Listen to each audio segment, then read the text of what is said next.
Okay, तो dear students, हम जिस तरह के आप जानते हैं चैप्टर 7 केमिकल इक्विलिब्रियम का चैप्टर हम पढ़ रहे हैं।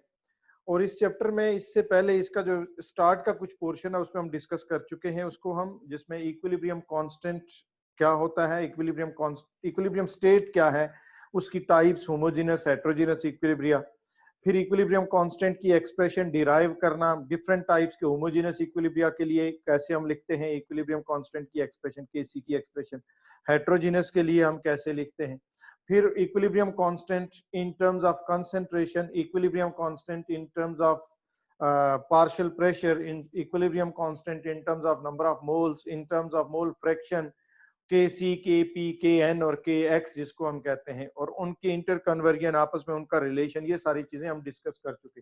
नेक्स्ट हमारा जो टॉपिक है, जो आज जहां से हमने स्टार्ट करना है lecture, that is units of equilibrium constant, units of Kc। Equilibrium constant जो हम डिफरेंट रिएक्शंस के लिए लिखते हैं Kc, उसके लिए उसके यूनिट्स क्या क्या होते हैं। तो जनरली अगर हम देखें तो हम लिखते हैं कि equilibrium constant Kc is equal to the ratio of concentration of the products to the concentration of the reactants. So generally this is a ratio of concentration of the products to the concentration of reactants. या फिर आप कह सकते हो कि equilibrium constant is equal to the ratio of rate constant for the forward reaction to the rate constant for the reverse reaction. So in both the cases, this equilibrium constant Kc is a ratio, and normally the ratios, they don't have any units. जो ratios होती हैं generally उनके कोई units तो नहीं होते, but in this particular case for Kc there are two different possibilities. In a few of the cases there are a certain unit for the equilibrium constant of some of the reactions, whereas in some other cases for some other reactions there do not exist any kind of the units for the equilibrium constant Kc। यानी कुछ reactions के equilibrium constant Kc के units होते हैं और कुछ reactions के equilibrium constant के यूनिट्स नहीं होते, राइट। अब कैसे हमें पता चलेगा कि किन रिएक्शंस के इक्विलिब्रियम कांस्टेंट के यूनिट्स होते हैं और कौन से रिएक्शंस के इक्विलिब्रियम कांस्टेंट के यूनिट्स नहीं होते, ये हमें कैसे पता चलेगा? सर आपने सोनम को रिमूव कर लिया, उसे एंटर कर ले please.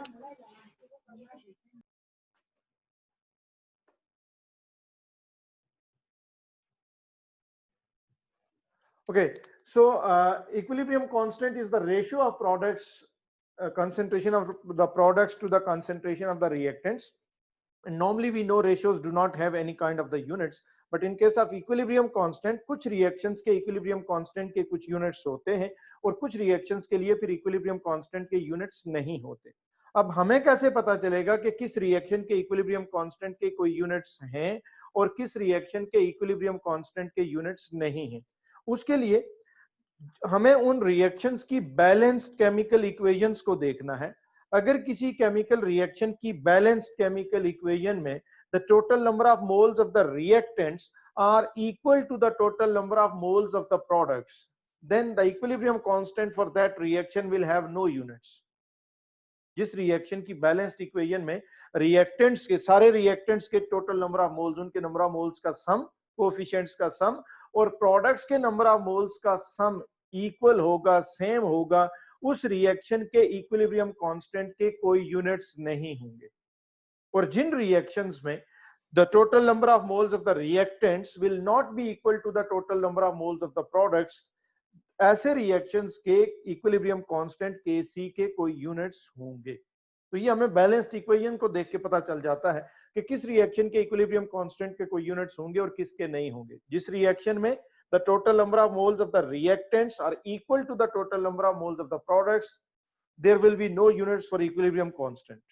But if the total number of moles of the reactants are not equal to the total number of moles of the products in a particular reaction, then the equilibrium constant will have some units. अब जब उसके कोई units हैं, ये तो हमें पता चल गया कि उसके यूनिट्स होंगे। अब क्या यूनिट्स होंगे वो हमें नहीं पता चलता, वो हमें कैलकुलेट करना पड़ता है। जिन रिएक्शंस के इक्विलिब्रियम कांस्टेंट के यूनिट्स नहीं है, उनके तो कोई यूनिट नहीं है। अब जिनके यूनिट्स हैं तो फिर डिफरेंट रिएक्शंस के लिए इक्विलिब्रियम कांस्टेंट के यूनिट्स भी डिफरेंट होते हैं और वो हमें उससे कैलकुलेट करने पड़ते हैं। ये तो हम बता सकते हैं बैलेंस्ड इक्वेशन को देख के कि किस रिएक्शन के इक्विलिब्रियम कांस्टेंट के यूनिट्स हैं और किसके नहीं हैं, बट हम ये नहीं बता सकते कि किस रिएक्शन के इक्विलिब्रियम कांस्टेंट के क्या यूनिट्स हैं, वो यूनिट करने पड़ते हैं, राइट। अब सर, सॉरी सर, आपको डिस्टर्ब कर रही हूँ। मैम रुबीना।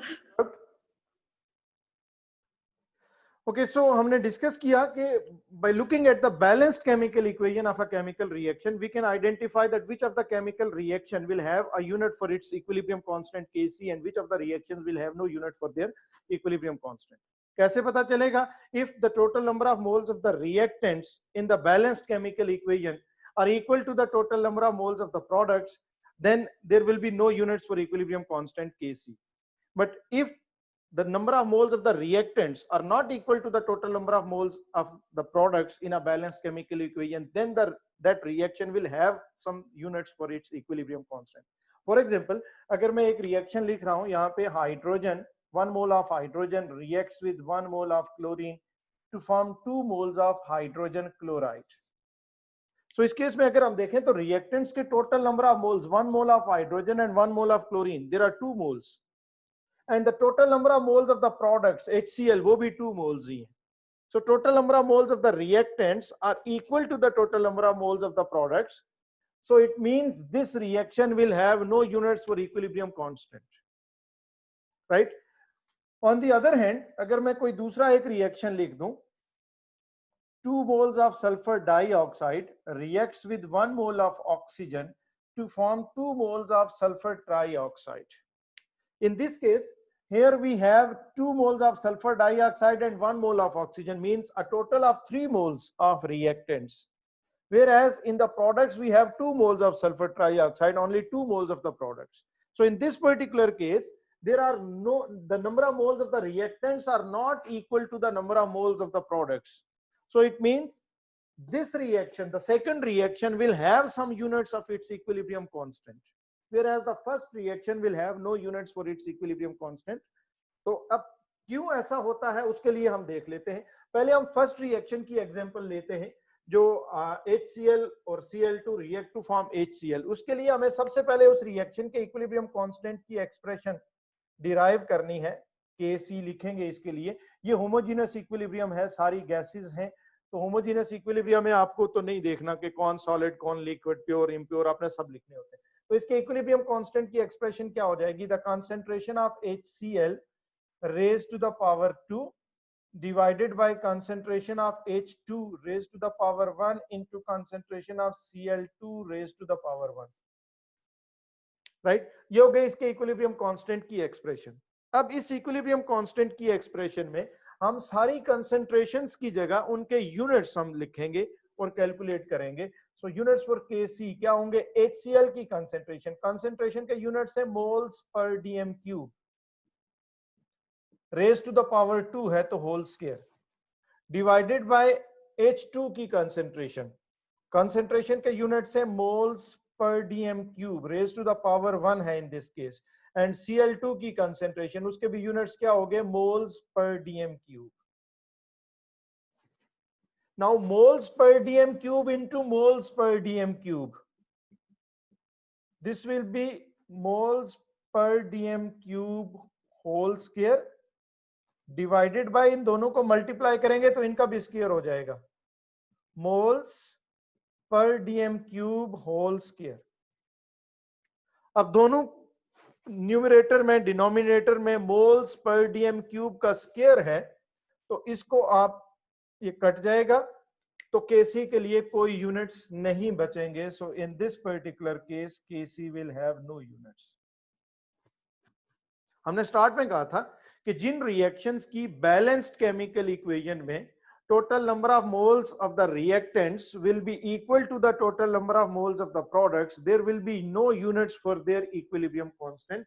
ये फर्स्ट एग्जांपल जो हमने लिखी थी, hydrogen and chlorine react to form HCl, इसमें रिएक्टेंट्स के टोटल नंबर ऑफ मोल्स भी 2 थे, प्रोडक्ट्स के टोटल नंबर ऑफ मोल्स भी 2 थे, दे वर इक्वल.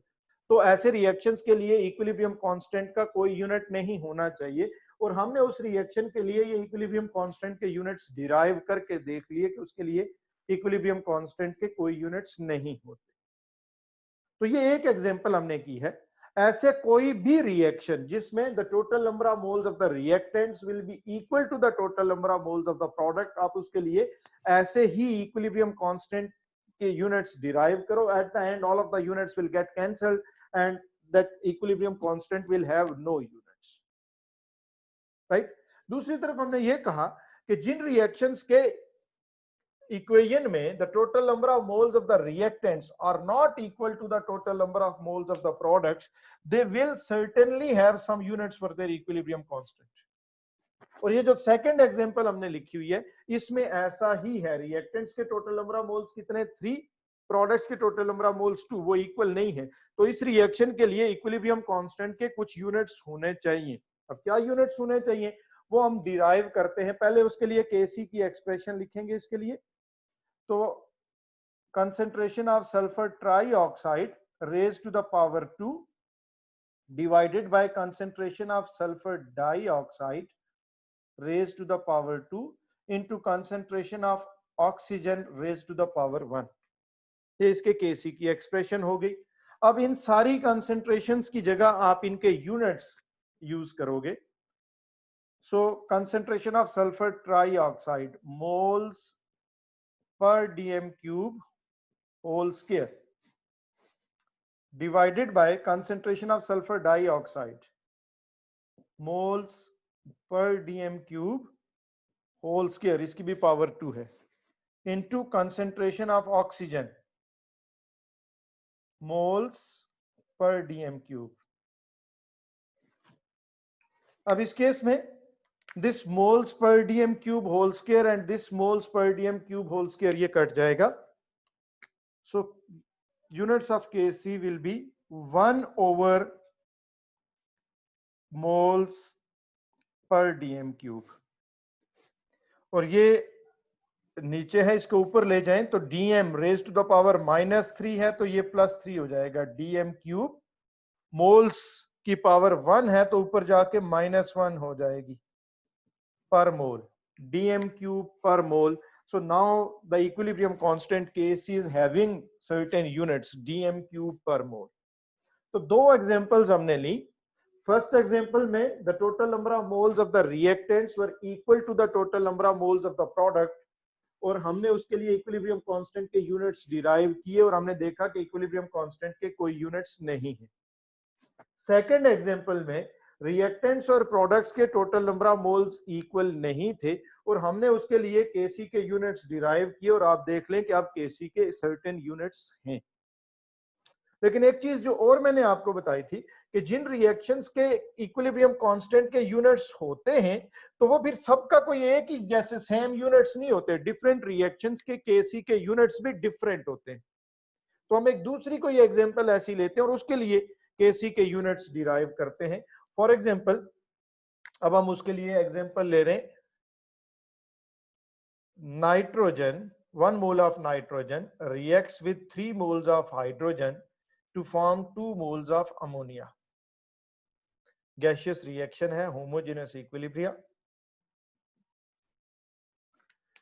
सो आप देख लो कि रिएक्टेंट्स के टोटल नंबर ऑफ मोल्स कितने हैं, 1 mole of nitrogen and 3 moles of hydrogen, there are 4 moles of reactants. और प्रोडक्ट्स के नंबर ऑफ मोल्स हमारे पास कितने, जस्ट 2 मोल्स ऑफ अमोनिया। तो number of moles of the reactants are not equal to the number of moles of the products. It means this reaction will have certain units of its equilibrium constant। वो units क्या है वो हमें derive करने पड़ेंगे। उसके लिए as usual पहले equilibrium constant की expression लिखें। So Kc will be equal to concentration of ammonia raised to the power 2 divided by concentration of N2 raised to the power 1 into concentration of H2 raised to the power 3। Right अब इन सब के concentrations के units use कर लो आप। So Kc equilibrium constant will be equal to moles पर DM cube whole square, क्योंकि ammonia की कंसंट्रेशन की पावर 2 है, डिवाइडेड बाय, अच्छा मैं ये यहां लिख दूं, बल्कि मैं इसको इरेज करता हूं और यहां लिखता हूं, वहां नीचे आपको नजर नहीं आएगा।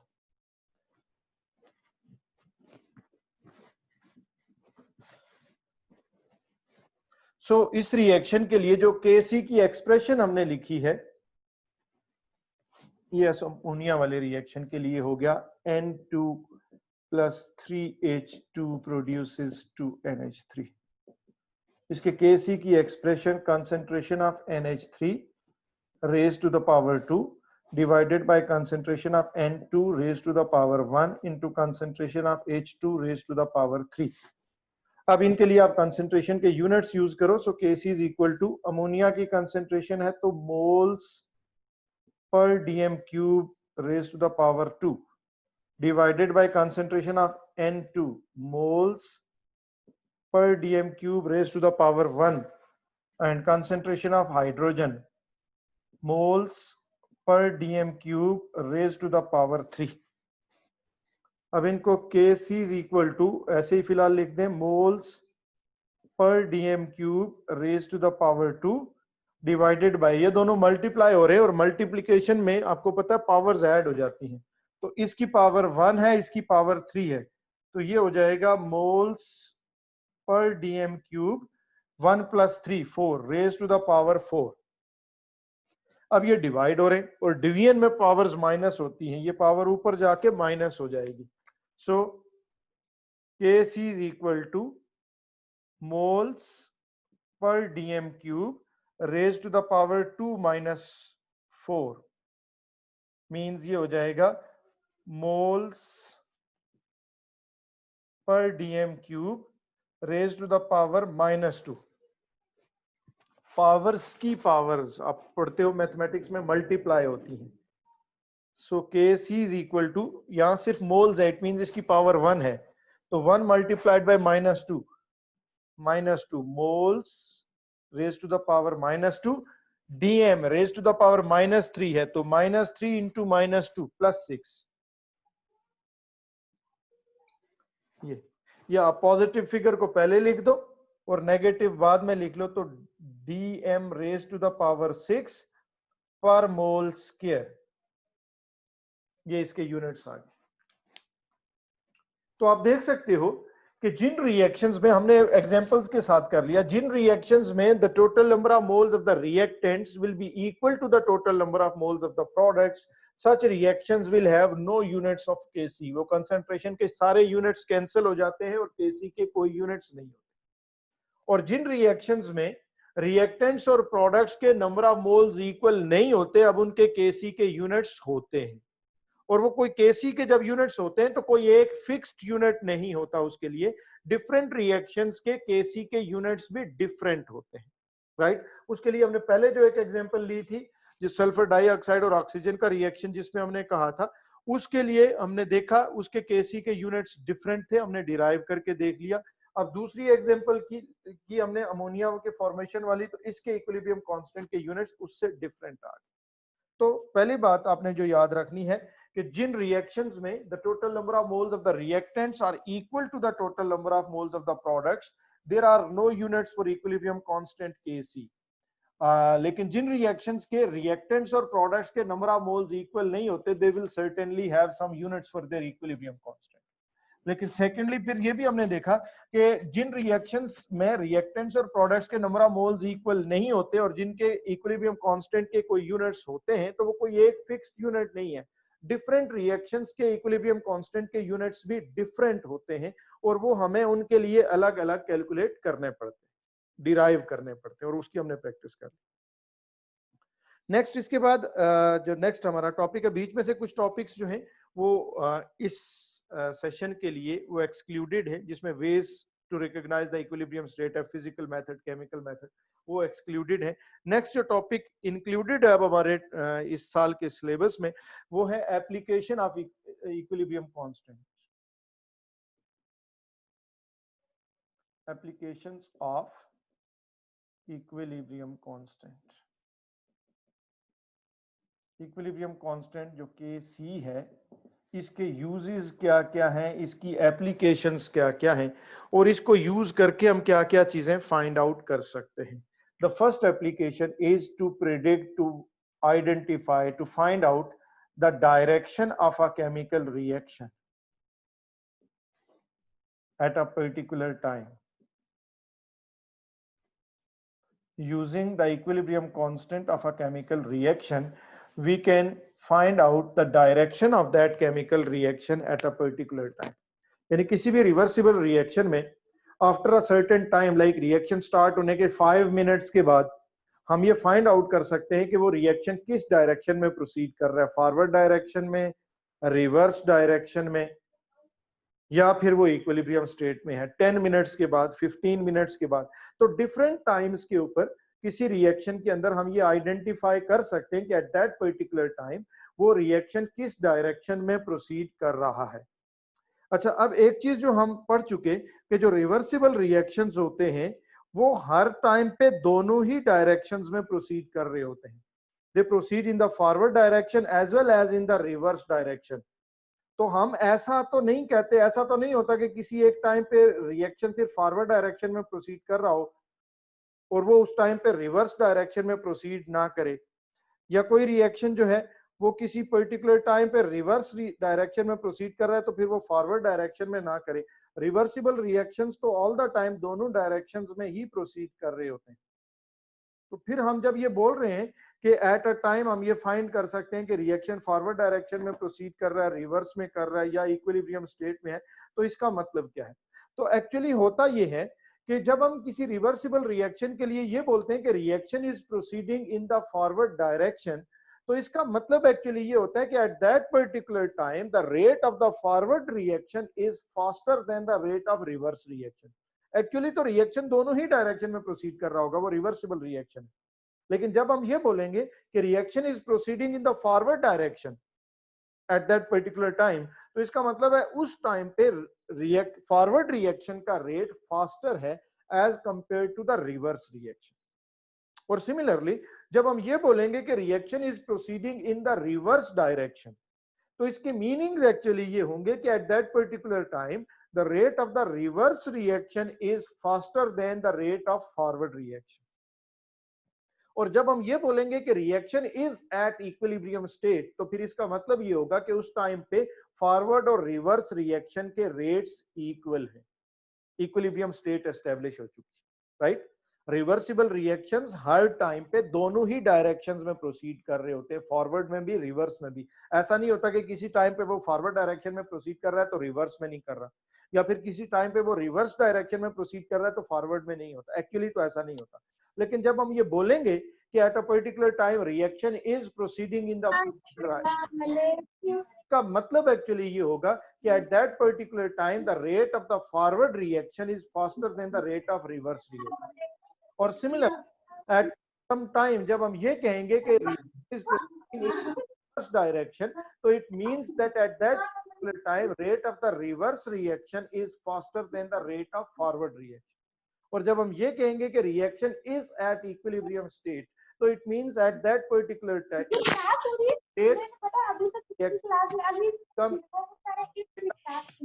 सर माइक म्यूट करें कहीं लड़की दोस्त गुड्डू बगने जाता।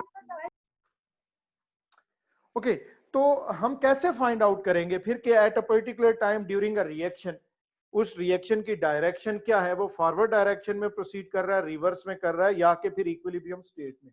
उसके लिए जिस टाइम पे भी हमें उस रिएक्शन की डायरेक्शन फाइंड करनी है, after 5 minutes, after 10 minutes, after 15 minutes, उस टाइम पे हम उस रिएक्शन के इक्विलिब्रियम मिक्सचर के अंदर concentration of the reactants find out कर लेंगे और concentration of products find out कर लेंगे एक्सपेरिमेंटली।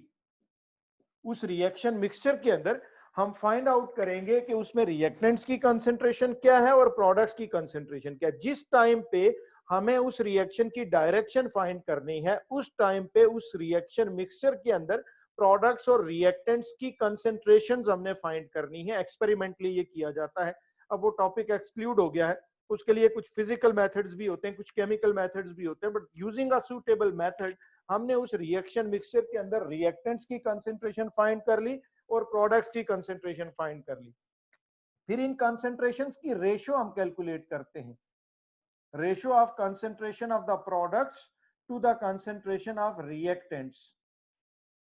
और ये जो रेशियो हम फाइंड करते हैं इसको हम QC से रिप्रेजेंट करते हैं, और इस QC को हम बोलते हैं रिएक्शन कोशेंट। Reaction quotient. ये रिएक्शन कोशेंट क्या है? This is the ratio of concentration of the products to the concentration of reactants. अब अगर आप देखो तो जो Kc होता है इक्विलिब्रियम कांस्टेंट, वो भी तो यही होता है, ratio of concentration of products to the concentration of reactants. फिर दोनों में डिफरेंस क्या है? ये होता है एट इक्विलिब्रियम स्टेट,